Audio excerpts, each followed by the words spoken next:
നാവുകൊണ്ട് നക്കി സ്വാദിഷ്ടമായ തേനിന്റെ ആ രുചിയെ അയാൾ അറിയാതെ ആസ്വദിച്ചുപോയി.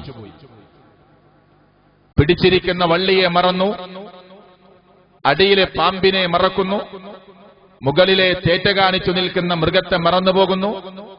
അടുത്ത തേൻതുള്ളിക്കു വേണ്ടി അയാൾ തന്റെ കൈ നീട്ടിപ്പിടിക്കുന്നു. വീണ്ടും തേൻ ആസ്വദിക്കുന്നു, അടുത്ത തുള്ളിക്ക് വേണ്ടി കാത്തു നിൽക്കുന്നു.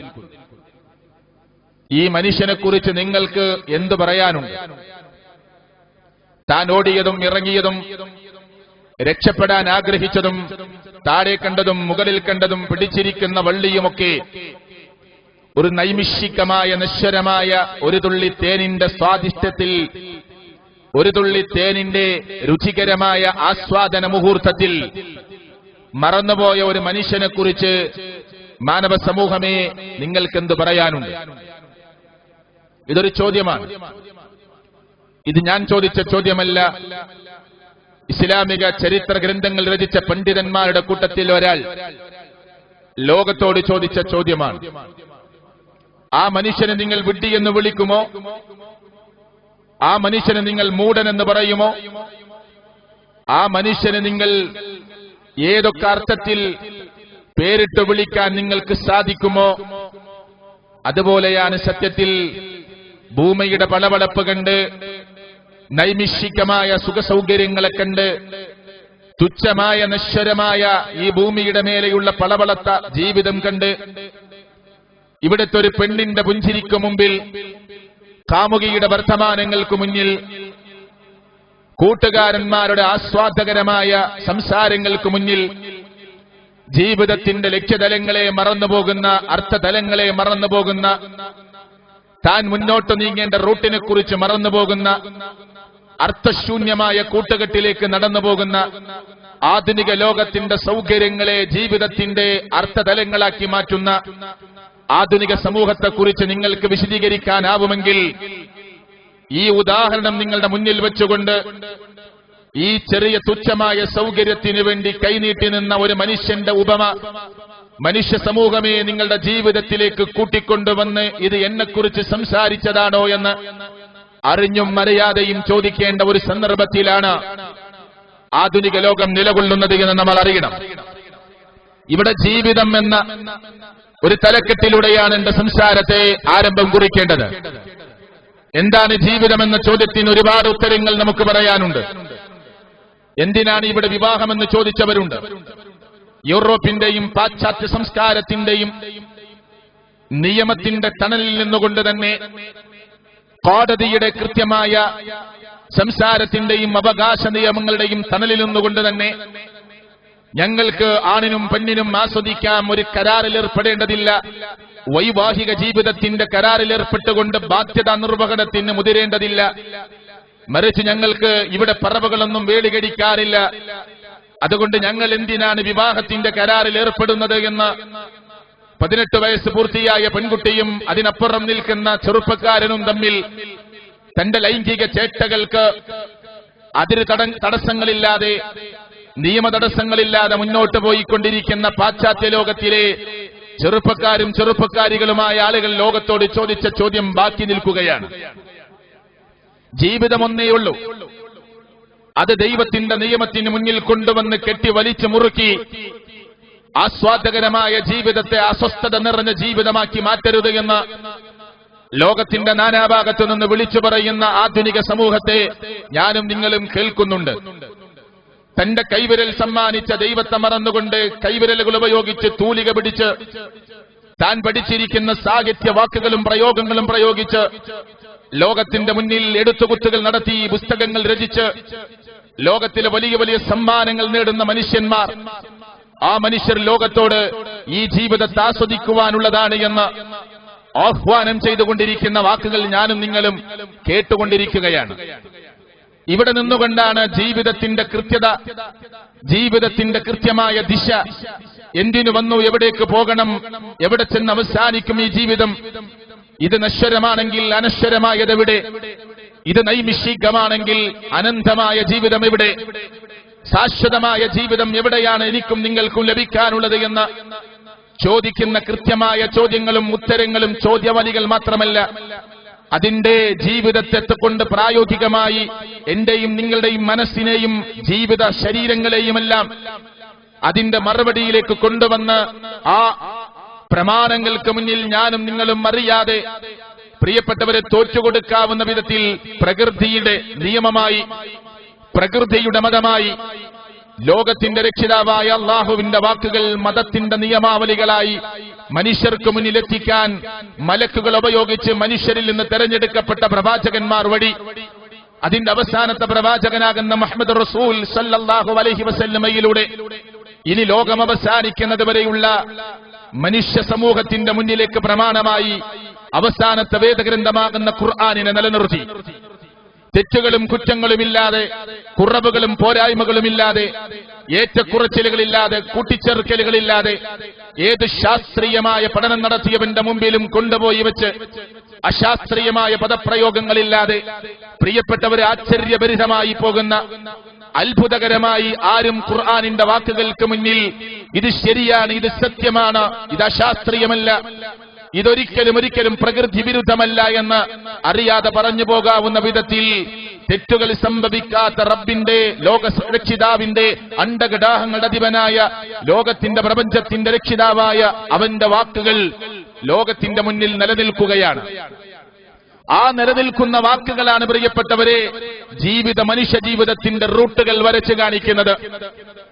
17 തവണ നമസ്കാരത്തിൽ, നിർബന്ധ നമസ്കാരത്തിൽ ഒരു മുസ്ലിം ലോകരക്ഷിതാവിന്റെ മുമ്പിൽ, അവന്റെ പള്ളിയിലും അവൻ നിശ്ചയിച്ചിരിക്കുന്ന വൃത്തിയായ സ്ഥലങ്ങളിലും വെച്ച് നെഞ്ചത്ത് കൈവച്ചുകൊണ്ട് 17 തവണ ഇഹ്ദിനസ് സിറാത്തുൽ മുസ്തഖീം എന്ന് പറയുമ്പോ ചൊവ്വായ ഋജുവായ നേരായ റൂട്ട് കാണിച്ചു തരണമേ എന്ന് പ്രാർത്ഥിക്കുന്നതിന്റെ ആശയതലം അതാണ് എന്ന് നമ്മൾ അറിയണം.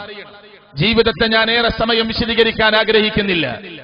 ജീവിതം എന്താണ് എന്നറിയുമ്പോ ഖുർആനിന്റെ ഒരു വാക്ക് മാത്രം ഞാൻ നിങ്ങളുടെ മുമ്പാകെ വെക്കുകയാണ്. വമൽ ഹയാത്തി ദുനിയ ഇല്ലാ ലഅബും വലഹ്. ഖുർആനിന്റെ പ്രയോഗമാണ്, പ്രപഞ്ചനാഥന്റെ പ്രയോഗമാണ്. ഈ ജീവിതമെന്ന് പറഞ്ഞാൽ, ഐഹിക ജീവിതമെന്ന് പറഞ്ഞാൽ, ഇഹലോക ജീവിതമെന്ന് പറഞ്ഞാൽ, ഇവിടുത്തെ ജീവിതമെന്ന് പറഞ്ഞാൽ മാതാവിന്റെ ഗർഭപാത്രത്തിന്റെ 3 ഇരുട്ടറയിൽ നിന്ന് പുറത്തേക്ക് വന്ന് മലന്നു കിടന്നും കമഴ്ന്നു കിടന്നും നിന്നും നടന്നും ചിരിച്ചും കളിച്ചും ഓടിയുമൊക്കെ ജീവിക്കാൻ പറ്റിയ ആസ്വാദന മുറകൾ നിന്റെ മുമ്പിൽ കൊണ്ടുവന്ന് നിനക്കൊരു പരീക്ഷണാടിസ്ഥാനത്തിൽ ജീവിതം എന്ന ലോകത്തിന്റെ രക്ഷിതാവ് മനുഷ്യനെ വിളിച്ചു പറയുകയാണ്, മനുഷ്യരെ, ഈ ജീവിതമെന്ന് പറഞ്ഞാൽ അത് കളിയും വിനോദവും മാത്രമാണ്. വലദ്ദാറുൽ ആഖിറ ഖൈറുൻ. ആഖിറത്തിലേക്കുള്ള ജീവിതമാണ്, മരണാനന്തരമുള്ള ജീവിതമാണ് ഏറ്റവും ഖൈറായ ജീവിതം. ലില്ലദീന യത്തഖൂൻ. സൂക്ഷ്മത പാലിക്കുന്നവർക്ക് ഈ ജീവിതമല്ല വലുത്, ഈ ജീവിതമല്ല ശാശ്വതമായ ജീവിതം, ഖൈറായ ജീവിതം, ശരിയായ ജീവിതം അല്ല, വരാനിരിക്കുന്ന ജീവിതമാണ്. അഫല തഅഖിലൂൻ. നിങ്ങൾ ചിന്തിക്കുന്നവരല്ലേ, ആലോചിക്കുന്നവരല്ലേ, ഉറ്റാലോചിക്കുന്നവരല്ലേ എന്ന് ലോകത്തിന്റെ രക്ഷിതാവ് നമ്മളോട് ചോദിക്കുകയാണ്. യഅലമു. നിങ്ങൾ അറിയണം മനുഷ്യരെ, അന്നമൽ ഹയാത്തി ദുനിയ. ഈ ജീവിതമെന്ന് പറഞ്ഞാൽ ലഇബുൻ, അത് കളിയാണ്. വലഹബുൻ, അത് വിനോദമാണ്. വസീനതുൻ, അത് അലങ്കാരമാണ്. വതഫാഖുറും ബൈനകും വതകാസുറും ഫിൽ അംവാലി വൽ ഔലാദ്. മക്കളിലും സമ്പത്തിലും പെരുമ നടിക്കലാണ്, പരസ്പരമുള്ള പൊങ്ങച്ചം കാണിക്കലാണ്. ഇതാണ് മനുഷ്യരെ നിങ്ങളുടെ ജീവിതം. ഉമ്മയുടെ ഗർഭപാത്രത്തിൽ നിന്ന് പുറത്തു വന്ന് ഒരു കുട്ടിത്തത്തിലേക്ക് മടങ്ങുന്ന ജീവിതത്തിന്റെ കറക്കമുണ്ടല്ലോ, റൊട്ടേഷൻ ഉണ്ടല്ലോ, അതിൽ നിങ്ങൾക്ക് കാണാൻ സാധിക്കുന്നത് ഒരു കളിയുടെ ലോകമാണ്, വിനോദത്തിന്റെ ലോകമാണ്, അലങ്കാരത്തിന്റെ ലോകമാണ്. മസിൽ പവർ പിടിച്ചു നോക്കി കണ്ണാടിക്ക് മുന്നിൽ നിന്നുകൊണ്ട് എന്റെ മസിലും എന്റെ കണ്ണും എന്റെ മുഖവും എന്റെ മൂക്കും എന്റെ കർണപുടങ്ങളും എന്റെ നേത്രങ്ങളുമെല്ലാം പരിശോധനകൾക്ക് വിധേയമാക്കി തന്റെ ഭംഗിയെക്കുറിച്ച് ആസ്വദിക്കുകയും ഭംഗികേടിനെ കുറിച്ച് നിരാശപ്പെടുകയും തന്റെ മസിൽ പവറുകളെ കുറിച്ച് ആസ്വദിക്കുകയും തന്റെ ശരീരത്തിന്റെ ബലക്കുറവിനെ കുറിച്ച് ആലോചിച്ച് നിരാശപ്പെടുകയും ചെയ്യുന്ന കണ്ണാടിക്ക് മുന്നിൽ ചെയ്തു തീർക്കാനുള്ളതല്ല മനുഷ്യ നിന്റെ ജീവിതം.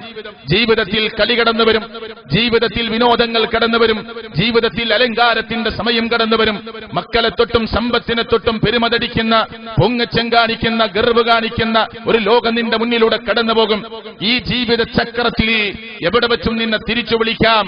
പ്രപഞ്ചത്തിന്റെ നാഥനായ അല്ലാഹു കളി കളിയുടെ പ്രായത്തിൽ, വിനോദത്തിന്റെ പ്രായത്തിൽ, അലങ്കാരത്തിന്റെ പ്രായത്തിൽ, മക്കളെ തൊട്ട് പെരുമ നടിക്കുന്ന പ്രായത്തിൽ, സമ്പത്തിനെ തൊട്ട് ഹുങ്ക് കാണിക്കുന്ന പ്രായത്തിൽ, അള്ളാഹു തന്ന ഭാരമായ അനുഗ്രഹങ്ങളെ തൊട്ട് നീ ഹുങ്ക് കാണിക്കുകയും പെരുമ കാണിക്കുകയും ചെയ്യുന്ന സമയത്ത് പ്രപഞ്ചത്തിന്റെ നാഥൻ നിന്നെ തിരിച്ചു വിളിച്ചേക്കാം.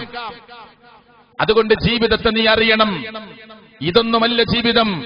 ഇതിനിടയിൽ പ്രായപൂർത്തിയെത്തിയത് മുതൽ മരണം വരെ, ഓർമ്മശക്തി നിലനിൽക്കുന്നത് വരെ ലോകത്തിന്റെ രക്ഷിതാവായ, അണ്ടഘടാഹങ്ങളുടെ അധിപനായ ലോകത്തിന്റെ രക്ഷിതാവായ അള്ളാഹുവിന്റെ മുമ്പിൽ വഴിപ്പെട്ട് ജീവിക്കാൻ പറഞ്ഞ റൂട്ടിലൂടെ നിനക്ക് ജീവിച്ച് മുന്നോട്ട് പോകാൻ പറ്റിയിട്ടുണ്ടെങ്കിൽ അതാണ് നിന്റെ ജീവിതത്തെ ധന്യമാക്കുന്നത്.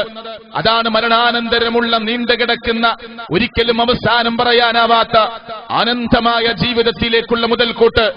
ഈ ദുനിയാവ് എന്ന് പറഞ്ഞാൽ അദ്ദുനിയ മസ്റഅത്തുൽ ആഖിറ, പരലോകത്തിലേക്കുള്ള കൃഷിയിടമാണ്. വിത്തുകളും അതുപോലെ തന്നെ ധാരാളമായ കൃഷികളും നടത്തേണ്ട സ്ഥലമാണ്. വിളവ് എടുക്കുന്ന സ്ഥലം വരാനിരിക്കുന്നതാണ്. നമസ്കാരത്തിന്റെ ബാഗുമായി, സകാത്തിന്റെ ബാഗുമായി, സദഖകളുടെ ബാഗുമായി, അയൽവാസികളോടുള്ള നല്ല പെരുമാറ്റത്തിന്റെ ബന്ധങ്ങളുടെ ഒരു വലിയ കിറ്റുമായി, സാമൂഹ്യ പ്രതിബദ്ധതയുടെ ഏറ്റവും നല്ല ഒരു സമ്മാനവുമായി, പുഞ്ചിരിയുടെ മുഖവുമായി ഈ ഐഹിക ജീവിതം വിട്ട് അനന്തമായ ലോകത്തിലേക്ക് തിരിച്ചു പോകണം.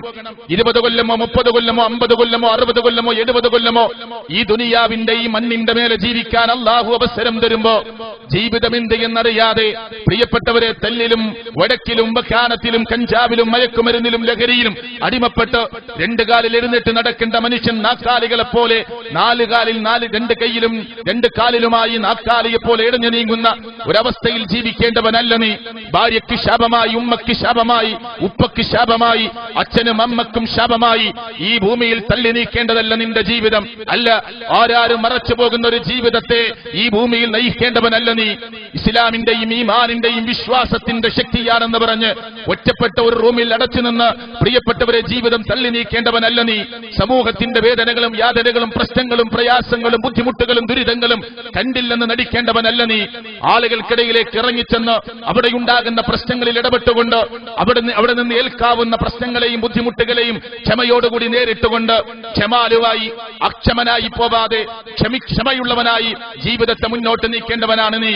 ജീവിതം എങ്ങനെയായിരിക്കണമെന്ന് പഠിപ്പിച്ചു തരാൻ പ്രവാചകന്മാർ ലോകത്തിലേക്ക് വന്നപ്പോ അവസാനത്തെ പ്രവാചകനാകുന്ന മുഹമ്മദ് റസൂൽ സല്ലല്ലാഹു അലൈഹി വസല്ലമ പേരക്കുട്ടികൾക്ക് മുമ്പിൽ തന്റെ കൈയും കാലും കുത്തിവെച്ചുകൊണ്ട് ഒരു ആനയെ പോലെ ഇരുന്നു കൊടുക്കുകയും ഞാനൊരു ആനയാണെന്ന് പറയുകയും പേരക്കുട്ടികളെ തന്റെ പുറത്തിരുത്തുകയും എന്നിട്ട് ആടിയാടി നടക്കുകയും ചെയ്ത ഈ ലോകത്തിന് തന്നെ അനുഗ്രഹമാണ് എന്ന് അല്ലാഹു പ്രഖ്യാപിച്ച അഷ്റഫുൽ ഖൽഖായി റഹ്മത്തുൽ ലിൽ ആലമീനായ മുഹമ്മദ് റസൂൽ സല്ലല്ലാഹു അലൈഹി വസല്ലമ ഗർവിന്റെയും പൊങ്ങച്ചത്തിന്റെയും ധിക്കാരത്തിന്റെയും അഹങ്കാരത്തിന്റെയും ജീവിതത്തെ ലോകത്തിന് മുന്നിൽ കാണിച്ചു കൊടുത്തില്ല.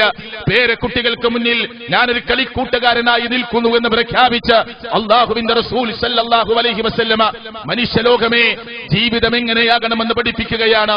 അവിടെ കളിയിലും തമാശയിലുമായി പേരക്കുട്ടികൾക്ക് മുന്നിൽ നിന്നുകൊണ്ട് അല്ലാഹുവിനെ മറന്നു പോകുന്നില്ല, നമസ്കാരം പടച്ചു പോകുന്നില്ല, സമൂഹത്തോടുള്ള ബാധ്യത മറന്നു പോകുന്നില്ല, താൻ ഭരിക്കുന്ന പ്രജകളോടുള്ള ബാധ്യതകളും കടപ്പാടുകളും മറന്നു പോകുന്നില്ല.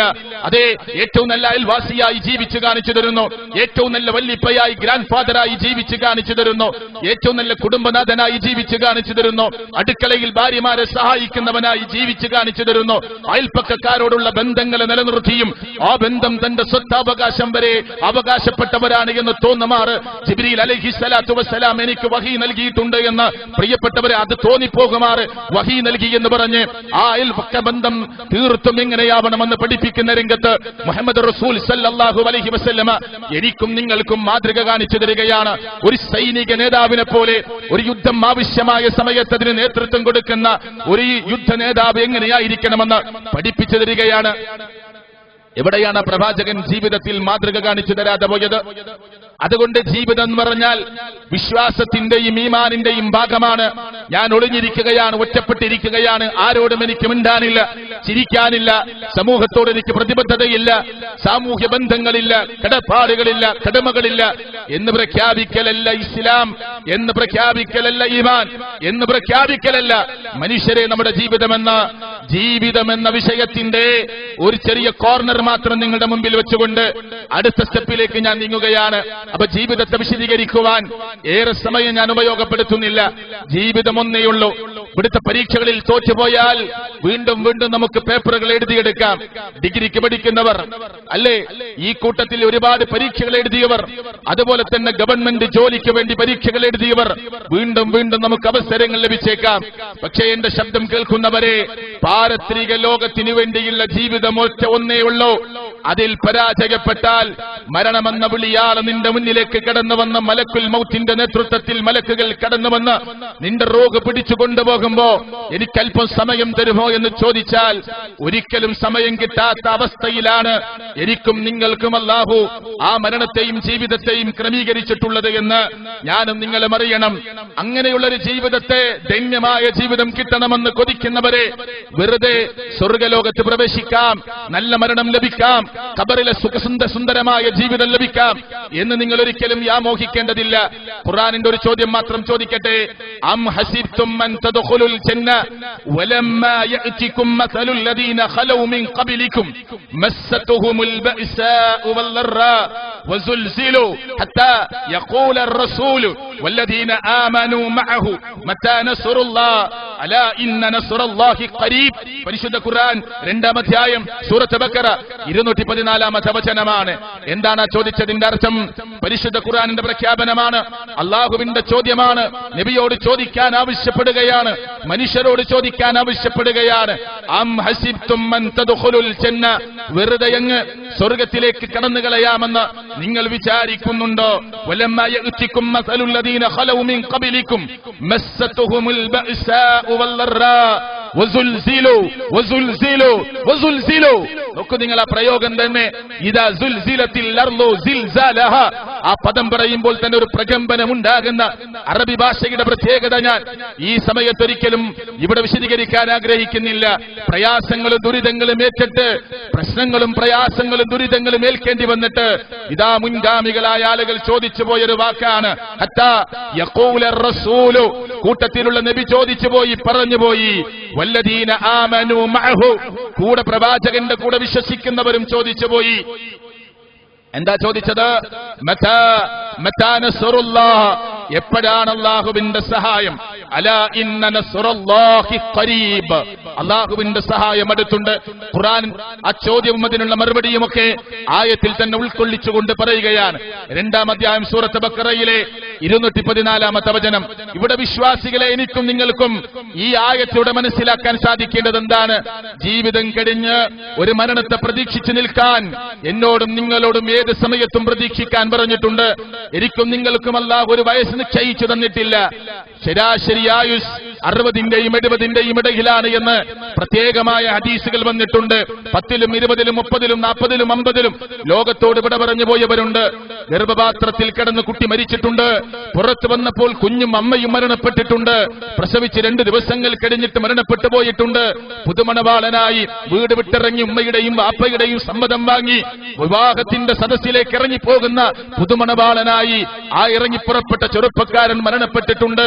നിക്കാഹ് കഴിഞ്ഞ് പെണ്ണിനെ വീട്ടിലേക്ക് കൂട്ടിക്കൊണ്ടുപോകുമ്പോ വാഹനാപകടം സംഭവിച്ച് പുതുമണവാട്ടിയായ പെണ്ണ് ജീവിതത്തിൽ ഒരൊറ്റ രാത്രി പോലും ഭർത്താവിന്റെ കൂടെ സന്തോഷത്തിൽ പങ്കിടാൻ പറ്റാതെ ലോകത്തോട് വിട പറഞ്ഞു പോയിട്ടുണ്ട്. ആർക്കും ഡേറ്റ് എഴുതി തന്നിട്ടില്ല, ആർക്കും സമയം നിശ്ചയിച്ചു തന്നിട്ടില്ല. ഏത് സമയത്തും സംഭവിക്കാം. വമാ തദ്രി നഫ്സും മാദാ തക്സിബു ഗദാ വമാ തദ്രി നഫ്സും ബിഅയ്യി അർളിൻ തമൂത്. എവിടെ വെച്ചാണ് എങ്ങനെയാണ് മരണപ്പെടുക എന്ന് പറയാൻ ഒരൊറ്റ മനുഷ്യനും സാധ്യമല്ല എന്ന പരിശുദ്ധ ഖുർആനിന്റെ പ്രഖ്യാപനം. നാളെ എന്ത് സംഭവിക്കും, എന്തൊക്കെയാണ് ഇവിടെ സംഭവിക്കാനിരിക്കുന്നത് എന്ന് പറയാൻ ലോകത്തൊരാൾക്കും സാധ്യമല്ല എന്ന ഖുർആനിന്റെ പ്രഖ്യാപനം ഞാനും നിങ്ങളും കേട്ടില്ലെന്ന് നടിക്കരുത്. ശരി, എന്തിനാണിത് പറഞ്ഞത് സുഹൃത്തുക്കളെ? ഈ ആയത്തിലൂടെ എന്താണ് എനിക്കും നിങ്ങൾക്ക് മനസ്സിലാക്കുവാനുള്ളത്? ശരി, മുൻഗാമികളായ ആളുകൾ ഒരുപാട് പ്രശ്നങ്ങളും പ്രയാസങ്ങളും നേരിട്ടു. അവർ ക്ഷമിച്ചു. അവരൊരിക്കലും അക്ഷമരായില്ല. പട്ടിണി കൊണ്ട് പരീക്ഷിച്ചു പറയാൻ സമയമില്ല. പട്ടിണി കൊണ്ട് പരീക്ഷിച്ചു അവരെ. വിശപ്പ് കൊണ്ട്, ദാരിദ്ര്യം കൊണ്ട്, ശരീരത്തിന്റെ ബലക്കുറവ് കൊണ്ട്, ക്ഷീണിതരായ മനുഷ്യരുടെ കുടുംബാംഗങ്ങളെ കൊണ്ട്, പ്രിയപ്പെട്ടവരെ മരണപ്പെടുത്തിക്കൊണ്ട്, ഏറ്റവും ഉച്ചവരെ പ്രിയപ്പെട്ടവരെ അല്ലാഹു തിരിച്ചു വിളിച്ചുകൊണ്ട്, വലിയ വലിയ കാലവിപത്തുകൾ കൊണ്ട് ലോകത്തിലെ ജീവിച്ചു മരിച്ചുപോയ മുൻഗാമികളെ ലോകരക്ഷിതാവായ അല്ലാഹു പരീക്ഷണത്തിൽ ഏർപ്പെടുത്തി. അള്ളാഹുവിനേറെ ഇഷ്ടപ്പെട്ട പ്രവാചകന്മാരെ വലിയ വലിയ പരീക്ഷണത്തിന്റെ തീച്ചൂളകളിലൂടെ നടത്തി. എന്നിട്ട് അവർ ഒരിക്കലും അള്ളാഹുവിനെ ശപിച്ചു പറഞ്ഞില്ല, കാലത്തെ ശപിച്ചു പറഞ്ഞില്ല, ദിവസത്തെ ശപിച്ചു പറഞ്ഞില്ല, സമയത്തെ ശപിച്ചു പറഞ്ഞില്ല, സെക്കൻഡുകളെയോ മിനിറ്റുകളെയോ ശപിച്ചു പറഞ്ഞില്ല. വിശ്വാസികളെ പാഠം ഉൾക്കൊള്ളണം. ഇവിടെ ഇരിക്കുന്ന ഉമ്മമാരെ, പെങ്ങന്മാരെ, ജേട്ടന്മാരെ, സുഹൃത്തുക്കളെ, ശബ്ദം കേൾക്കുന്നവരെ, രോഗം കൊണ്ട് വാപ്പയെ, രോഗം കൊണ്ട് ഉമ്മയെ, വൈകല്യം കൊണ്ട് മക്കളെ, വ്യത്യസ്തമായ പട്ടിണി കൊണ്ട് കുടുംബക്കാരെ, ധനത്തിന്റെ ആധിക്യം കൊണ്ട് മകനെ, ധനത്തിന്റെ കുറവ് കൊണ്ട് മകളെ, പരീക്ഷണത്തിന്റെ വ്യത്യസ്ത മുഖങ്ങളിലേക്ക് അല്ലാഹു കൊണ്ടുവരുമ്പോ ക്ഷമയോടുകൂടി ആ പരീക്ഷണത്തെ നേരിടാൻ ജീവിതമെന്ന് പറഞ്ഞ ഈ തുച്ഛമായ റബ്ബ് അനുവദിച്ച ഘട്ടത്തിൽ എനിക്കും നിങ്ങൾക്കും സാധിക്കേണ്ടതുണ്ട് എന്ന് ഈ ആയത്തിന്റെ പശ്ചാത്തലത്തിൽ ഞാൻ നിങ്ങളെ പ്രത്യേകമായി ഓർമ്മപ്പെടുത്തുകയാണ്. അല്ലാഹു എനിക്കും നിങ്ങൾക്കും അതിന് തൗഫീക്ക് നൽകുമാറാകട്ടെ. തിരിച്ചു വിളിക്കുമല്ല, സംശയമേയില്ല. ലോകത്തിന്റെ അവസാനത്തെ പ്രവാചകനായി കടന്നു വന്ന മുഹമ്മദ് റസൂൽ സ്വല്ലല്ലാഹു അലൈഹി വസല്ലമ 63-ാമത്തെ വയസ്സിൽ പ്രിയപ്പെട്ടവരെ മലക്കുൽ മൗത്ത് വന്ന് ചോദിക്കുകയാണ്, നബിയേ, അല്ലാഹുവിന്റെ ദൂതരെ, നിങ്ങളെ തിരിച്ചു വിളിക്കാൻ അല്ലാഹു ഞങ്ങളെ പറഞ്ഞയച്ചതാണ്. പക്ഷേ എല്ലാവരെയും തിരിച്ചു വിളിച്ചതുപോലെയല്ല, എല്ലാവരെയും മരണപ്പെടുത്തിയതുപോലെയല്ല. നിങ്ങളുടെ സമ്മതം വാങ്ങിയിട്ട് വേണം നിങ്ങളെ തിരിച്ചു വിളിക്കാൻ. നിങ്ങളുടെ സമ്മതം വാങ്ങിയിട്ട് വേണം നിങ്ങളെ തിരിച്ചു വിളിക്കാൻ.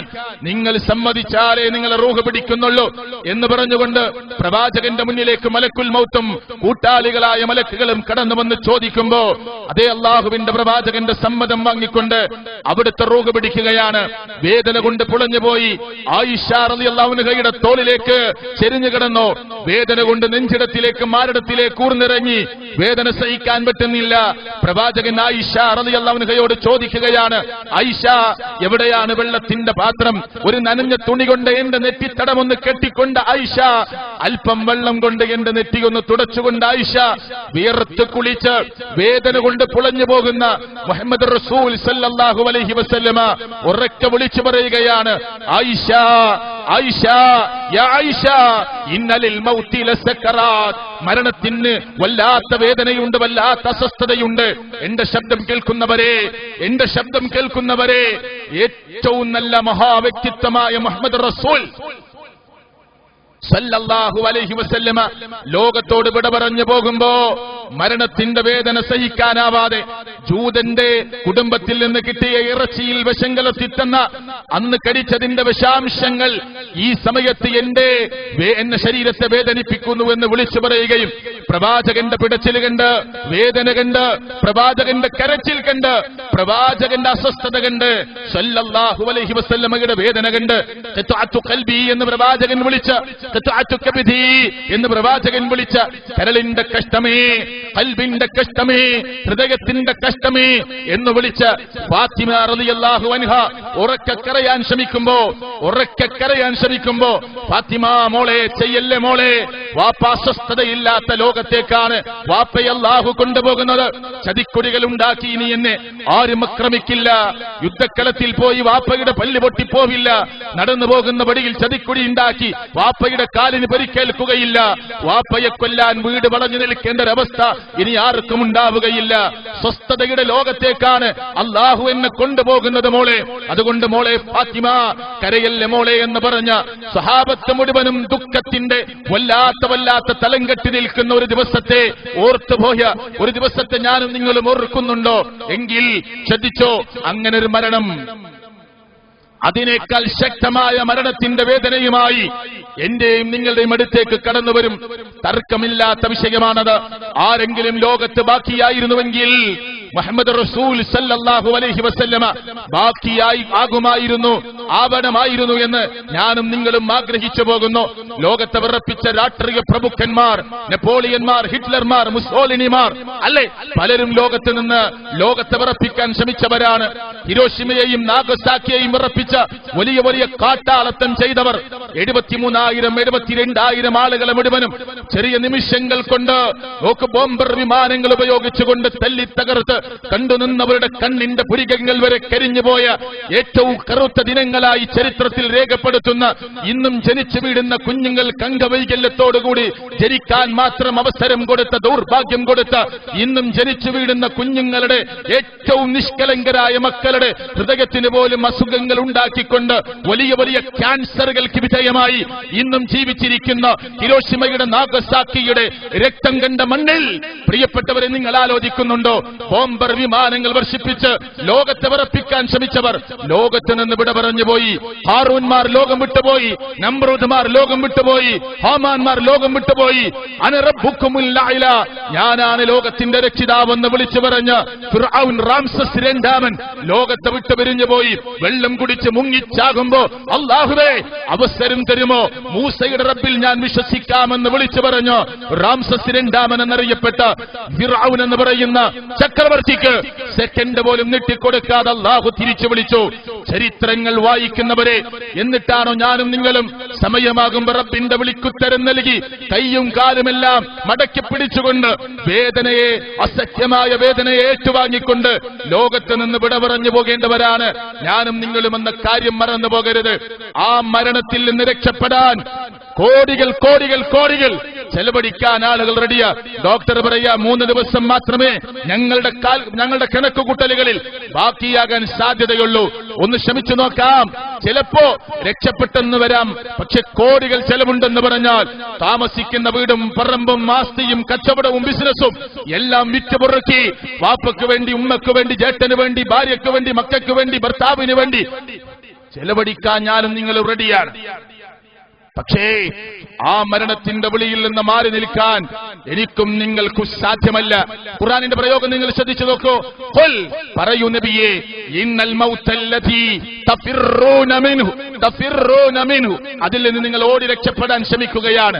മരണമെന്ന് പറയുന്ന വിളിയിൽ നിന്ന് നിങ്ങൾ ഓടി രക്ഷപ്പെടാൻ ശ്രമിക്കുകയാണ്. പക്ഷേ ഫഇന്നഹു മുലാഖീകും തുമ്മ തുറദ്ദൂന ഇലാ ആലിമിൽ ഗൈബി വശഹാദ, ദൃശ്യവും അദൃശ്യവും അറിയുന്ന അല്ലാഹുവിന്റെ മുമ്പിലേക്ക് നിങ്ങൾ മടക്കിക്കൊണ്ടുപോകാൻ ദാ നിങ്ങൾ എവിടെ പോയി ഓടി ഒളിച്ചാലും, ഏത് കോട്ടകുത്തലങ്ങളിൽ പോയി നിങ്ങൾ താവളമടിച്ചാലും മരണം നിങ്ങളുടെ സമയമാകുമ്പോൾ നിങ്ങളെ തേടിയെത്തും. അങ്ങനെ ഒരു മരണം സംസാരിക്കുന്ന എനിക്കും നിങ്ങൾക്കുമുണ്ട്, ഇല്ലേ? അങ്ങനെ ഒരു മരണം ഈ സംസാരിക്കുന്ന എനിക്കും നിങ്ങൾക്കുമില്ലേ സുഹൃത്തുക്കളെ? സലാമുൻ അലൈക്കും ഉദ്ഖുലുൽ ജന്ന ബിമാ കുൻതും തഅമലൂൻ. സുബ്ഹാനല്ലാഹ്, അങ്ങനെ ഒരു മരണം അല്ലാഹു നമുക്ക് പ്രദാനം ചെയ്യുമാറാകട്ടെ. മലക്കുൽ മൗത്തും മലക്കുകളും വന്നിട്ട് പറയാണ്, ഇബ്രാഹിമേ, അഹ്മദേ, സുലൈമാനെ, അബൂബക്കറെ, ഫാത്തിമ, ആയിഷ, മൈമൂന, ഖദീജ, ദാ നിന്റെ റൂഹിനെ പിടിക്കാൻ വന്നിരിക്കുകയാണ്. പേടിക്കേണ്ടതില്ല, ഭയപ്പെടേണ്ടതില്ല, നിങ്ങൾ നിരാശപ്പെടേണ്ടതില്ല. സലാമുൻ അലൈക്കും ഉദ്ഖുലുൽ ജന്ന ബിമാ കുൻതും തഅമലൂൻ. നിങ്ങൾ പ്രവർത്തിച്ചതിന്റെ അടിസ്ഥാനത്തിൽ നിങ്ങൾക്ക് സ്വർഗത്തിലേക്ക് പ്രവേശനം ലഭിക്കുവാനുള്ള ആദ്യത്തെ കവാടമായിട്ടാണ് ഈ മരണം. അതുകൊണ്ട് ധൈര്യമായി പോന്നുകൊള്ളുക. നിങ്ങൾക്ക് സമാധാനമുണ്ട്, നിങ്ങൾക്ക് ശാന്തിയുണ്ട്, നിങ്ങൾക്ക് അസ്വസ്ഥതയില്ല, നിങ്ങൾക്ക് സ്വസ്ഥതയാണെന്ന് പറഞ്ഞ് മലക്കുൽ മൗത്തും മലക്കുകളും വന്ന് എന്റെയും നിങ്ങളുടെയും റൂഹ് പിടിക്കുമോ? അതിനുവേണ്ടിയാണ് ഞാനും നിങ്ങളും സ്വപ്നം കാണുന്നത്. ഇന്നലെ മരിച്ചുപോയ ഉപ്പയുടെ റൂഹ് പിടിച്ചപ്പോ യദ്രിബൂന വുജൂഹും വഅദ്ബാറഹും, മലക്കുകൾ മുഖത്തടിച്ചിട്ടുണ്ടാകുമോ? മലക്കുകൾ മുതുകിലടിച്ചിട്ടുണ്ടാകുമോ? അഖ്രിജു അൻഫുസകും, എടുക്കടോ റൂഹ് പുറത്തേക്കെന്ന് പറഞ്ഞുകൊണ്ട് മലക്കുകൾ ആക്രോശിച്ചിട്ടുണ്ടാകുമോ? ഉമ്മ നെടുമ്പിരി കൊണ്ടിട്ടുണ്ടാകുമോ? വാപ്പ പിടഞ്ഞ് വേദന സഹിക്കാൻ വയ്യാതെ തൊട്ടടുത്ത് കിടക്കുന്ന ഉമ്മ പോലും അറിയാതെ വേദനയാൽ, അസഹ്യമായ വേദനയാൽ പിടഞ്ഞുപോയിട്ടുണ്ടാകുമോ? അറിയില്ല. വാപ്പക്ക് മനസ്സിലായി എന്റെ യാത്ര സ്വർഗത്തിലേക്കുള്ള യാത്രയാണ്. ഉമ്മക്ക് മനസ്സിലായി എന്റെ യാത്ര സ്വർഗത്തിലേക്കുള്ള യാത്രയാണ്. വേറെ വാപ്പക്ക് മനസ്സിലായി എന്റെ യാത്ര നരകത്തിലേക്കുള്ള യാത്രയാണ്. വേറെ സഹോദരിക്ക് മനസ്സിലായി എന്റെ യാത്ര നരകത്തിലേക്കുള്ള യാത്രയാണ്. മലക്കുകൾ അടിക്കുകയാണ്. മലക്കുകൾ ഒരു സ്വൈര്യവും കൊടുക്കുന്നില്ല. മലക്കുകൾ ആക്രോശിക്കുകയാണ്. നല്ല വേഷത്തിലല്ല വന്നിട്ടുള്ളത്, നല്ല വർത്തമാനമല്ല പറയുന്നത്, നല്ല സംസാരമല്ല മലക്കുകളിൽ നിന്ന് കേൾക്കുന്നത്. അവസരങ്ങളില്ലായിരുന്നേ എന്ന് ചോദിച്ചുകൊണ്ടേയിരിക്കുന്നു. നിങ്ങൾക്കിത് പറഞ്ഞു തരാൻ ആരും വന്നിട്ടില്ലേ എന്ന് ചോദിക്കുകയാണ്. ഉണ്ട്, കേട്ടിരുന്നു, ഞങ്ങൾ അനുസരിച്ചില്ല എന്ന് മരണത്തിന്റെ അവസാന നിമിഷങ്ങളിൽ ആർത്തുകൊണ്ടിരിക്കുന്ന, അസഹ്യത പ്രകടിപ്പിച്ചുകൊണ്ടിരിക്കുന്ന, വേദന സഹിക്കാൻ വയ്യാതെ പടഞ്ഞുകൊണ്ടിരിക്കുന്ന മനുഷ്യന്റെ മനസ്സുറക്കെ വിളിച്ചു പറഞ്ഞാലും പുറത്തു വരാതെ നാവുള്ളിലേക്ക് വലിഞ്ഞുകൊണ്ട് വേദനയാൽ പുളയുന്നൊരവസ്ഥ പ്രിയപ്പെട്ടവരെ എന്റെ ഉപ്പക്കുണ്ടായിട്ടുണ്ടാകുമോ? എന്റെ ഉമ്മക്കുണ്ടായിട്ടുണ്ടാകുമോ? എന്റെ പ്രിയപ്പെട്ട പത്നി അനുഭവിച്ചിട്ടുണ്ടാകുമോ? എന്റെ പ്രിയങ്കരനായ ഭർത്താവ് അനുഭവിച്ചിട്ടുണ്ടാകുമോ? എന്റെ പ്രിയപ്പെട്ട മക്കൾ അനുഭവിച്ചിട്ടുണ്ടാകുമോ? നാട്ടിലെ വിശ്വാസികൾ എന്നറിയപ്പെട്ടവർ ലോകത്തോട് വിട പറഞ്ഞപ്പോ ഈ അടി കൊണ്ടിട്ടാണോ മരണപ്പെട്ടിട്ടുണ്ടാവുക? അവർക്ക് മാത്രമേ അറിയൂ. നമുക്കറിയും നമ്മുടെ മരണം അടുത്ത മിനിറ്റിൽ, അടുത്ത ദിവസം, അടുത്ത മാസം, അടുത്ത വർഷം, തൊട്ടടുത്ത വരാൻ ഇരിക്കുന്ന ദിവസങ്ങളിൽ എന്റെ മരണം, നിങ്ങളുടെ മരണം നമ്മെ തേടിയെത്തുമ്പോ നമ്മുടെ മരണം സ്വർഗത്തിലേക്കുള്ള യാത്രയാണോ, നമ്മുടെ മരണം നരകത്തിലേക്കുള്ള യാത്രയാണോ? തിരിച്ചറിവുണ്ടാകും. അല്ലാഹുവേ അവസരം തരുമോ എന്ന് ചോദിച്ചിട്ട് ഒരിക്കലും കാര്യമുണ്ടാവുകയില്ല. ഈ മരണത്തിന്റെ അടിയുടെ മുഖത്തെ സൂറത്തിൽ അല്ലാഹു തആല സൂറത്ത് മുഹമ്മദിൽ 27-ാമത്തെ വചനത്തിൽ പ്രഖ്യാപിക്കുന്നുണ്ട്. സൂറത്ത് മുഹമ്മദ് അതിൽ 27-ാമത്തെ വചനത്തിൽ അല്ലാഹു പ്രഖ്യാപിക്കുന്നുണ്ട്.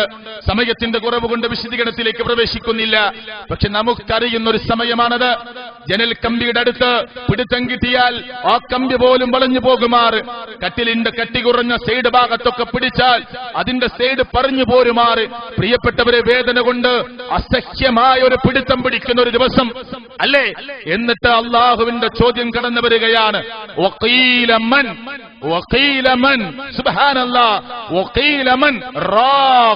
നിങ്ങൾക്ക് വേണ്ടി മന്ത്രിക്കാൻ ആരുണ്ട്? ഉമ്മ നിങ്ങൾക്ക് എന്ത് വേണമെന്ന് ചോദിക്കാൻ, ഉപ്പ നിങ്ങൾക്ക് എന്താണ് സൗകര്യം വേണ്ടതെന്ന് ചോദിക്കാൻ